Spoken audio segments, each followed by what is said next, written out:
الوداع الوداع ماہ رمضان۔ السلام علیکم۔ ماشاءاللہ آج 30 رمضان ہو گیا۔ اب میں اللہ سے ہی دعا کروں گا کہ پھر سے مجھے موقع ملے 30 رمضان کا اگلی باری، اور اس پہ کچھ اہم سوال کروں گا اپنے مولوی صاحب سے کہ نیت کیسے کی جاتی ہے۔ اور بہت لوگوں کو میں دیکھا ہوں کہ جو عید کے دن بھی روزہ رکھ لیتے ہیں، اس کے بارے میں بھی میں سوال کروں گا ان سے۔ اور کیا نام ہے، جس کا روزہ کسی وجہ سے چھوٹ جاتا ہے، یا 15 روزہ 16 روزہ جو بھی روزہ چھوٹتا ہے، تو وہ کیسے ادائیگی کی جائے گی، میں اپنے مولوی صاحب سے یہ سوال کروں گا۔ تو آئیے چلتے اپنے مولوی صاحب کے وہاں۔ آئیے میں اپنے حضرت سے پوچھتا ہوں۔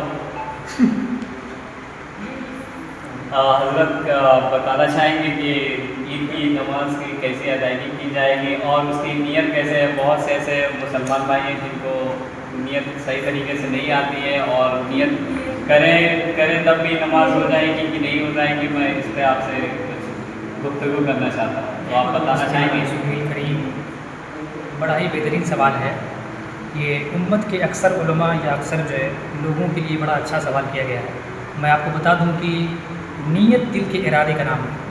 اگر کوئی لڑکا، کوئی فرد، کوئی بھی نفر صرف دل میں ارادہ کر لے اور جماعت میں شریک ہو جائے، عیدین کی ہو یا کوئی اور ہو، اسی طریقے سے اگر ہم زبان سے کرنے میں، ادا کرنے میں قابل ہوں، تو بہتر ہے کہ اتنا جملہ کہہ لیں، اتنا کہیں کہ میں نیت کی، میں نے 2 رکعت نماز عید الفطر واجب زائد 6 تکبیروں کے ساتھ واسطے اللہ تعالیٰ کے، پیچھے اس امام کے، منہ میرا طرف کعبہ شریف کے، اللہ اکبر کہتا ہوا ہاتھ ناف کے نیچے لائے اور باندھ لیں۔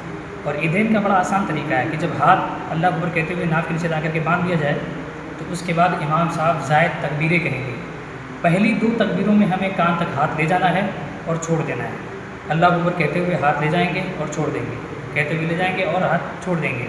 تیسری تکبیر میں ہم ہاتھ کو کان تک لے جائیں گے اور ناف نیچے لا کر کے حضرت معمول باندھ لیں گے۔ اس کے بعد امام صاحب یہاں سورہ فاتحہ پڑھیں گے، دوسری کوئی سورہ ملائیں گے، اس کے بعد ہم رکوع کریں گے، سجود کریں گے، اس کے بعد ہم دوسری رکعت میں پہنچ جائیں گے۔ جب ہم دوسری رکعت میں پہنچ جائیں گے تو ہمارا ہاتھ بالکل اسی طریقے سے بندھا ہوا ہوگا۔ تو پھر امام صاحب یہاں سورہ فاتحہ پڑھیں گے، دوسری کوئی سورت ملائیں گے، اس کے بعد پھر امام صاحب زائد 3 تکبیریں کہیں گے۔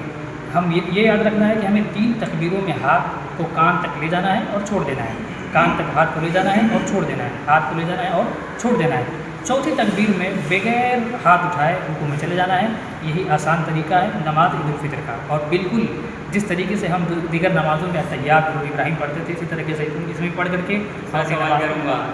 بہت سے ایسے لوگ کیا نام ہے عید کے دن بھی روزہ رکھ لیتے ہیں، تو اس سلسلے میں ان سے گفتگو کرنا چاہتا ہوں۔ یہ بھی بڑا اچھا سوال ہے جو اہل نوجوان کی طرف سے ہے، یا اہل محلہ، اہل علاقے کے لیے یہ بڑی بات بہت اہم ہے، اس لیے کہ بہت سارے نادار لوگ عید کو افضل سمجھ کر کے روزہ رکھ لیتے ہیں۔ تو شریعت مطہرہ میں ہمارے یہاں صرف 5 دن روزہ رکھنے کو منع فرمایا گیا ہے۔ اگر کوئی بندہ ارادہ کر کے روزہ رکھ لیتا ہے تو اس کو ثواب نہ مل کر کے اس پر اوپر گناہ ہوتا ہے۔ وہ 5 دن یہ ہیں، پہلا دن عید کا اور 4 دن عید الاضحیٰ کے، یہ ملا جلا کر کے کل 5 دن ایسے ہوتے ہیں جس میں ہمیں روزہ رکھنے سے منع فرمایا گیا ہے۔ ان کے علاوہ ہم روزہ رکھ سکتے ہیں، ان میں ہم کو کوئی منع نہیں۔ حضرت بس آخری سوال آپ سے رہ گیا ہے، بس اگر کسی بیماری کی وجہ سے اگر روزہ کسی کا چھوٹ رہا ہے تو اس میں کیا ہے؟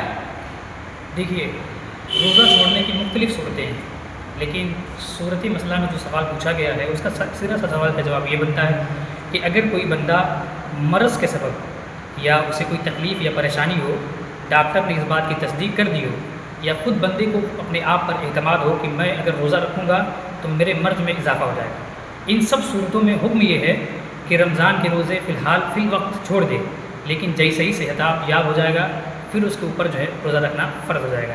اب وہ ان چیزوں کی ادائیگی کی صحت یاب ہونے کی صورت میں ادا کرے۔ ویڈیو اچھا لگا تو لائک کریں، کمنٹ کریں، شیئر کریں، سبسکرائب کریں، بیل آئیکن کو دبانا نہ بھولیں۔ اگر ایسے ہی ویڈیو آپ چاہتے ہیں تو پھر ہمیں کمنٹ کریں تاکہ ہم کو پتہ چلے اور آپ کے سوال کا جواب دے سکیں۔ تب تک کے لیے خدا حافظ۔